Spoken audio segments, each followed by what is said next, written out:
So hello everyone, I hope you all are doing good. So आज हम आगे के टॉपिक्स कवर करने वाले हैं। लास्ट क्लासेस में हमने कवर किया था इंट्रोडक्शन टू डिसेबिलिटीज़ का यूनिट 1 का 1.1, that is historical perspective of disability, national and international और models of disabilities, right. So आज हम स्टार्ट करेंगे concept, meaning, definition of handicap, impairment, disability, activity limitation और हैबिलिटेशन एंड रिहैबिलिटेशन।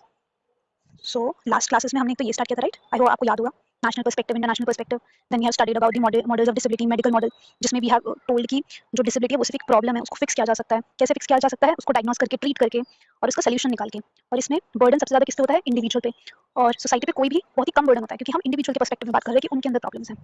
देन फिर हमने पढ़ा था सोशल मॉडल के बारे में, जिसमें हमने बोला था कि डिसेबिलिटी जो है वो किससे राइज हुई है? बैरियर्स जो कि हमारी सोसाइटी के अंदर है, जैसे कि फिजिकल बैरियर्स हो गए, एटीट्यूडनल बैरियर्स हो गए, सिस्टमैटिक बैरियर्स हो गए। और जब हम हमारा जो मेन फोकस होता है वो इन बैरियर्स को रिमूव करने के लिए होता है, to promote inclusion and equality. फिर इसमें एग्जांपल दिया हुआ था, then we have talked about the biopsychosocial model, जिसमें ये इसका किसका मिक्सचर है? मेडिकल और सोशल मॉडल्स का। तो जो बिल्कुल कॉम्बिनेशन से राइज होता है, लाइक बायोलॉजिकल का, साइकोलॉजिकल का, सोशल का, तो इन सबके जो कॉम्बिनेशन है वो हमारा क्या फॉर्म करता है? Biopsychosocial models. फिर हमने बात करी थी चैरिटी मॉडल की, जिसमें बताया गया था कि जो हमारे इंडिविजुअल्स हैं वो दूसरों पर डिपेंडेंट है, किस लिए? जरूरत के लिए, हेल्प के लिए, but at the same time वो दूसरों पर डिपेंडेंट नहीं है और हमें उन्हें केयर देनी चाहिए, उनको असिस्ट करना चाहिए, दादर उनको कमजोर समझना नहीं चाहिए हमें। फिर हमने पढ़ा था राइट बेस्ड मॉडल के बारे में, जहाँ पे हमने बात करी थी कि उनको इक्वल राइट्स मिलने चाहिए, जैसे नॉर्मल इंसान को दिए जाते हैं तो उनको भी एजुकेशन का राइट होना चाहिए, उनको अपॉर्चुनिटीज मिलनी चाहिए, एम्प्लॉयमेंट चाहिए उन्हें भी। सो इसके लिए काफ़ी ज़्यादा लॉज भी थे। फिर हमने बात करी थी इकोनॉमिक मॉडल की, जो कि इकोनॉमिक इम्पैक्ट बताया डिसेबिलिटी का। बताया गया कि जो डिसेबिलिटी है उसको एक तरीके से लॉस माना जाता है प्रोडक्टिविटी में, which is actually wrong, but ये सच है। देन बहुत सारी गवर्नमेंट स्कीम्स हैं, सपोर्ट हैं, जैसे डिसेबिलिटी पेंशन, ताकि वो हम थोड़ा सा बर्डन रिड्यूस कर सके। फिर हमने पढ़ा था एम्पावरमेंट मॉडल के बारे में, जो कि फोकस करता है इंडिविजुअल जिनको डिसेबिलिटी है उनको एम्पावर करने के लिए, उनको मोटिवेट करने के लिए कि वो अपने लिए डिसीजंस ले, अपनी लाइफ के लिए डिसीजंस ले, उनको एक फुलफिलमेंट वाली फीलिंग देता है, self fulfilment, self advocacy, independent, active participation society. फिर इसमें एग्जांपल दिया हुआ था। सो ये सब था जो हमने लास्ट क्लास में पढ़ा था। अब हम आगे जो है, हम कुछ टर्म्स जो कि मिलती जुलती सी लगती है पर इनमें थोड़ा सा डिस्टिंक्शन है, तो हम आज उनके बारे में पढ़ेंगे। So firstly we'll talk about कि हैंडीकैप क्या होता है, राइट। सो हैंडीकैप लाइक हम बहुत ही बेसिक सा वर्ड है जो कि हम लाइक अपनी रोजमर्रा की लाइफ में हम सुनते हुए आते हैं। So it refers to the disadvantages faced by a person due to disability. Disadvantages जैसे जो हैंडीकैप नहीं होते हैं वो बहुत ही आराम से अपने कोई भी एक्टिविटीज होते हैं वो आराम से कर लेते हैं, लेकिन जो डिसेबल होते हैं वो बहुत ज़्यादा प्रॉब्लम फेस करते हैं। तो उस टर्म में हमने बोला कि उनका एक डिसएडवांटेज है, refers to the disadvantage faced by a person due to disability. It is the interaction between the person with disability and the environment where the environment's lack of support exacerbates the individual's limitation. तो इसमें ये इसको further इन्होंने handicap को define करा है कि it's a interaction between persons disability and the environment where environments lack of support exacerbates the individuals limitation. कि एक तो पहले से ही जो वो इंसान है, he is not able to perform activities, plus उनका जो एनवायरनमेंट है वो भी उनको मतलब एक्सेसिबल नहीं है कि लाइक फ्रीली वो कोई चीज़ कर सकते हैं, उनके लिए उनको अपॉर्चुनिटीज नहीं मिली है, तो देयर लैक ऑफ सपोर्ट वो सिर्फ इस प्रॉब्लम को और बढ़ा ही रहा है। तो एक तो पहले से एक लिमिटेशन है, plus environment lack of support also results into this. तो ये भी बहुत अजीब ही बात है। नाउ सेकंड हमारे केस है impairment. So this refers to a loss और एबनॉर्मेलिटी इन फिजिकल, मेंटल और एनाटॉमिकल स्ट्रक्चर और function. For example, a person with amputated limb has an impairment.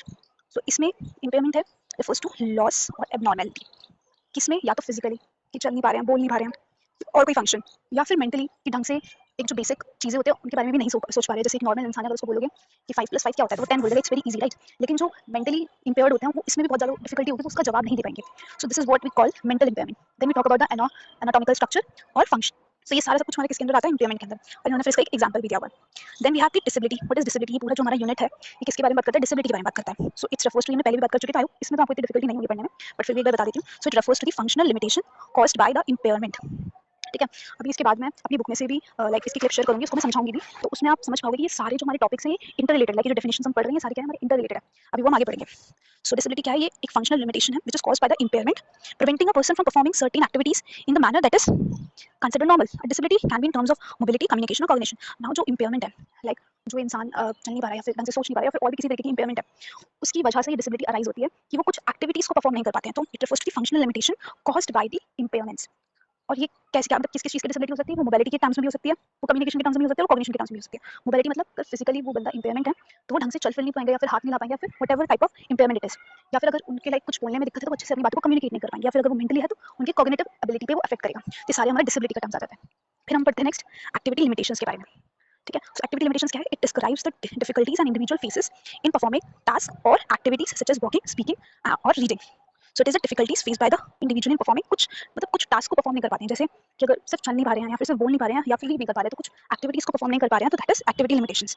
फिर हमारे habilitation, it refers to the process of helping a person acquire skills that they have not yet developed मतलब कुछ skills ऐसी होती हैं जो इंसानों में डेवलप नहीं हो पाती है, जो डिसेबल्ड होते हैं, तो उसको डेवलप करवाने में, उनको वो स्किल्स देने में हमारा ये प्रोसेस हेल्प करता है। So it refers to the process of helping a person acquiring those skill which they have not yet developed. जैसे मतलब फ्रॉम अर्ली एज, लाइक बहुत पहले से, लाइक या तो बचपन से या फिर समथिंग कि उनमें उन्हें वो स्किल्स आ ही नहीं पाई है बिकॉज ऑफ देयर डिसेबिलिटी, तो उनको एकदम बिल्कुल स्टार्टिंग से वो सारी चीज़ें उनको सिखाई जाती हैं। जैसे इसमें एग्जाम्पल दिया हुआ है children with in the case of developmental disability rehabilitation. So it refers to restoring skills. Now किसी अभी आगे बढ़ते हैं, पहले it refers to restoring skills और activities that was lost due to injury और illness, helping individuals regain independence and participate in society. Now इस case में क्या होगा कि जो मतलब स्किल्स उनमें से थी पहले से, जैसे सपोज कभी एक्सीडेंट हो जाता है और कुछ लोगों के लाइक हाथ जो है, मतलब एक तो होता है कि इसकी फ्रैक्चर हो जाता है तो वो ठीक हो जाता है, बट एक होता है कि परमानेंटली या तो हाथ टूट गया है या फिर परमानेंटली हमारा जो पैर है वो टूट चुका है। सो उस केस में लाइक उनकी जो एबिलिटीज, उनकी जो स्किल्स है वो पूरी तरीके से खो चुकी है, तो ड्यू टू इंजरी और इलनेस, तो इस केस में उनको वो चीज़ें दोबारा से किसी मेथड से, किसी भी तरीके से उनको दोबारा से सिखाया जाता है। लाइक रिहैबिलिटेशन के केस में उनमें स्किल्स पहले से थी, लेकिन वो इंजरी या फिर इलनेस की वजह से वो लॉस्ट हो चुकी है, और अब उनको वो चीज़ें दोबारा से सिखाई जा रही है ताकि वो सोसाइटी में अच्छे से पार्टिसिपेट कर सके, अपना कंट्रीब्यूशन दे सके, लाइक लोगों की तरह जी सके। और हैबिलिटेशन में क्या होता है कि उनको लाइक शुरुआत से ही वो स्किल्स नहीं आती है और उनको वो चीज़ें सिखाई जा रही है। तो आज हमने ये पढ़ा है, ठीक है। अब मैं अभी क्लिप में से भी पढ़ाऊँ। हाँ, तो फिर ये है मेरे नोट्स में से, जो मेरे पास बुक थी उसमें से I have taken these notes, ठीक है। आप स्क्रीनशॉट क्लिक कर लेना फॉर योर हेल्प। सो या आई थिंक मैं आपको इसमें से इंपॉर्टेंट चीज़ें बता सकती हूँ, आप इसे खुद भी पढ़ सकते हो। जैसे लिखा हुआ है, education is a life long process involving many planned and unplanned experiences that enable children and adults alike to develop and learn through interaction with society. तो ये सारी चीज़ें लाइक थ्योरेटिकल है, आप इसे खुद से भी पढ़ सकते हो, ठीक है। हम इधर टर्म्स पे आ जाते हैं। हाँ, तो it is international classification of impairment, disability and handicap as given by World Health Organization. तो ये जो हमें इम्पेयरमेंट, डिसेबिलिटी, हैंडीकैप की जो ये टर्म्स हैं, ये 3 टर्म्स जो हैं, ये कहाँ से अराइज हुई हैं, मतलब किसने डिफाइन किया इन टर्म्स को? हमारे WHO ने। आई होप आपने इस नाम सुना होगा, वर्ल्ड हेल्थ ऑर्गेनाइजेशन। सो इन्होंने इन टर्म्स को डिफाइन किया हुआ था 1980 में। तो ये डेट्स आप याद रखना, लाइक अगर आप एग्जाम्स में डेट्स को लिखोगे तो आपको एक्स्ट्रा ही मार्क्स मिलेंगे, राइट। सो इन्होंने ये 3 टर्म्स डिफाइन करे थे, इम्पेयरमेंट, डिसेबिलिटी और handicap, through the publication of international classification. Now यहाँ पे बहुत ही इंपॉर्टेंट चीज़ लिखी हुई, कहाँ पे इसको डिफाइन किया था? एक पब्लिकेशन में जिसका नाम था ICIDH इंटरनेशनल, आई से इंटरनेशनल, सी से क्लासिफिकेशन ऑफ, आई से इम्पेयरमेंट, डी से डिसेबिलिटी एंड हैंडीकैप, एच से हैंडीकैप। सो ये बहुत इजीली याद हो जाएगा। किसने डिफाइन किया था? वर्ल्ड हेल्थ ऑर्गेनाइजेशन ने। कौन कौन सी टर्म डिफाइन करी थी हमारी? Impairment, disability, handicap. कहाँ पर करा था? पब्लिकेशन में एक जिसका नाम था international classification of impairment, disability, handicap. कब किया था? 1980 में। सो आई होप ये चीज़ आपको समझ आ गया होगा। So it is a manual of classification relating to the consequences of disease. तो ये पूरा इसने बताया कि क्या क्या है। तो अब यहाँ पे आप देखोगे कि उन्होंने कॉन्सेप्ट प्रपोज किया था किसके रिगार्डिंग, डेफिनेशंस की, इम्पेयरमेंट, डिसेबिलिटी, हैंडीकैप, और इनके बीच में रिलेशन बताया था। मैंने आपको जब मैं पहले नोट्स पढ़ा रही थी, मैंने आपको ये पॉइंट बोला था ना कि ये सारे जो हमारे टर्म्स हैं ये इंटर रिलेटेड है। तो ये किसने बताया था? ये WHO ने बताया था कि ये सारी टर्म्स हमारी रिलेटेड है। कैसे रिलेटेड है अभी हम आगे बढ़ेंगे। जैसे इसमें एग्जाम्पल, जैसे मैं ये डायग्राम टाइप दिया हुआ है यहाँ पे कि डिजीज से हमारा इम्पेयरमेंट अराइज हुआ, इम्पेयरमेंट से डिसेबिलिटी और डिसेबिलिटी से हैंडीकैप। डिजीज हो गया, कोई इंजरी हो गई, कोई इलनेस हो गया, उससे इम्पेयरमेंट अराइज हुआ, इम्पेयरमेंट की वजह से वो किसी एक्टिविटीज को, कुछ चीज़ों को परफॉर्म नहीं कर पा रहे, डिसेबिलिटी का नाम दिया उसको। फिर उसके चलते हुए उनको एक होल जो किसी कैटेगरी में डाल दिया, हैंडीकैप की कैटेगरी में डाल दिया। So this is what we have studied. फिर डेफिनेशंस ऑफ इम्पेयरमेंट, डिसेबिलिटी बता रखा है हमारा। तो अकॉर्डिंग टू ICIDH, क्या था ICIDH? International classification of impairment, disabilities and handicap. Okay, so according to the ICIDH, impairment is any loss or abnormality by psychological, physiological और anatomical structure और functions generally taken to be at organ level। तो वही चीज़ है कि जो मैंने notes में लिखा था उसको थोड़ा सा टेक्निकल लैंग्वेज में लिख दिया, बट आई थिंक आपको ये चीज़ें समझ आ रही होंगी क्योंकि पहले वाले नोट्स में बहुत सिंपल लैंग्वेज में था, तो इतना डिफिकल्ट नहीं है समझना, right. So it's any loss और abnormality of psychological, physiological और anatomical structure or functions generally taken to be at organ level। So impairment is damage to issue due to disease or trauma। Like किस वजह से arise होते हैं हमारे ये psychological, physiological, anatomical structure? It is due to the disease और trauma. So person who has poor or no vision due to damage to retina or optic nerve may be said to have visual impairment। इसमें यहाँ पे example आ गया हमारा, like due to poor or no vision there is a damage to retina, so उसकी वजह से क्या हो गया? visual impairment हो गई। Then we have the disability, so it has defined as restriction or lack of ability which has resulted from the impairment। तो इसकी वजह से आप कुछ एक्टिविटीज परफॉर्म नहीं कर पा रहे हो इन अ मैनर और with in the range of consider normal, जो कि एक नॉर्मल इंसान परफॉर्म कर पाता है, ठीक है। सो ये बाकी आप चीजें पढ़ लेना डिसेबिलिटी के अंदर, ठीक है। Person with has no, so example दिया हुआ, you can read it as well. फिर ये हमारा हैंडीकैप है। Again, it's a disadvantage for an individual resulting from an impairment or disability which limits or prevents fulfillment of role that is normal।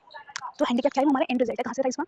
Disease से हमारी rise हुई, impairment से हमारा disability से हमारा हैंडीकैप। फिर इनके बीच में ये हमारे बता रखा है कि what is impairment? It is concerned with abnormalities of body structure, organs, appearance, system. और ये क्या रिप्रेजेंट करता है? डिस्टर्बेंस एट ऑर्गन लेवल और tissue level due to any injury और loss, sorry due to any injury और illness.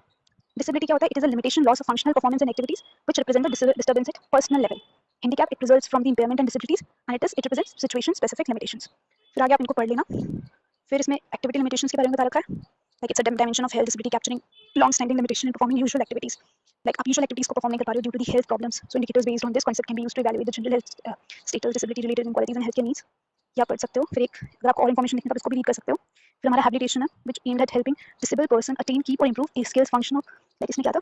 जो disabled person होते हैं उनको नई स्किल सिखाई जाती हैं ताकि वो अपनी डेली जो उनकी एक्टिविटीज़ है उनको परफॉर्म कर सकें। फिर बाकी आप इसको पढ़ लेना। फिर रिहेबिलिटेशन, इसको अगेन एक प्रोसेस है जिसमें उनकी जो स्किल्स खो चुकी हैं उनको दोबारा से सिखाया जाता है। Regaining skills, abilities, knowledge that may have been lost और compromised as a result of acquiring disability due to change in one's ability. Like disability की वजह से कुछ ऐसे सर्कमस्टेंसेस हो गए जिनकी वजह से उनकी वो स्किल खो चुकी है, तो उनको वो चीज़ें दोबारा से सिखाई जाती हैं। ठीक है, सो ये सारी चीज़ें आप पढ़ सकते हो। So that's it for today. Next class में हम आगे के टॉपिक्स करेंगे। अगर कोई भी डाउट होगा तो प्लीज़ मुझे कमेंट सेक्शन में बता देना। Right, thank you so much for watching till now. Bye bye, take care.